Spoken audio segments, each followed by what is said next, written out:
బొడ్రాయి third day morning video ఇది. ఆ రోజైతే కుంకుమ పూజ ఉంది అని చెప్పారు. ఇంకా 10 గంటల వరకు పూజ స్టార్ట్ అవుతుంది, అందరూ టెంపుల్కి రావాలి అని చెప్పారు. ఇంకా మేము మార్నింగే లేచి పని అంతా చేసేసుకొని దేవుడి రూమ్లో అయితే దీపం పెట్టేసుకొని కుంకుమ పూజకి కావాల్సిన సామాన్లు అన్నీ కూడా సర్దేసుకున్నాము. ఇంకా మేము పూజ చేసిన తర్వాత అయితే మా అత్తమ్మ రాయచడి దగ్గర దీపం పెట్టేసి ఇంకా మల్లన్నకైతే పొగేసేసింది.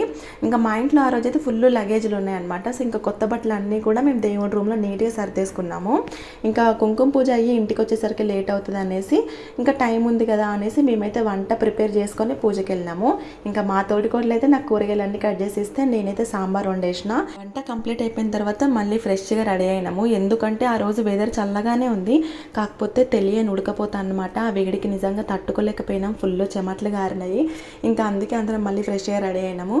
ఆ కుంకుమ పూజకి అయితే అందరు కొత్త బట్టలు కట్టుకోవాలని చెప్తే అందరం కూడా కొత్త చీరలు కట్టుకున్నాము. ఇంకా పూజకి టైం అవుతుంది అనేసి అయితే మేమందరం స్టార్ట్ అయినాము. మేము టెంపుల్కి వెళ్ళేసరికి అయితే కుంకుమ పూజ స్టార్ట్ అయిపోయింది, కొద్దిగా స్టార్ట్ అయిపోయింది అనమాట. ఇంకా తొందరగా టెంపుల్కి వెళ్ళేసి ఇంకా ఒక ప్లేస్లో కూర్చున్నాము. ఊరందరూ కాబట్టి అసలు చాలా జనం ఉన్నారు, చూడడానికి అయితే ఫుల్ మంచిగా అనిపించింది. ఇంకా పూజ కూడా చాలా బాగా జరిగింది, అందరూ మంచిగా సపోర్ట్ చేసిండ్రు. ఇంకా పూజ అయిపోయిన తర్వాత అయితే మేము బొడ్రాయి దగ్గరికి వెళ్ళి కొబ్బరికాయ కొట్టి ఇంటికి కూడా వచ్చేసినాము. ఇంకా ఆ జనాలలోనైతే నాకు వీడియో తీయడానికి అస్సలు వీలవ్వలేదు. ఇంకా వీడియో నచ్చితే తప్పకుండా లైక్ చేసి నా ఛానల్ని సబ్స్క్రైబ్ చేసుకోండి.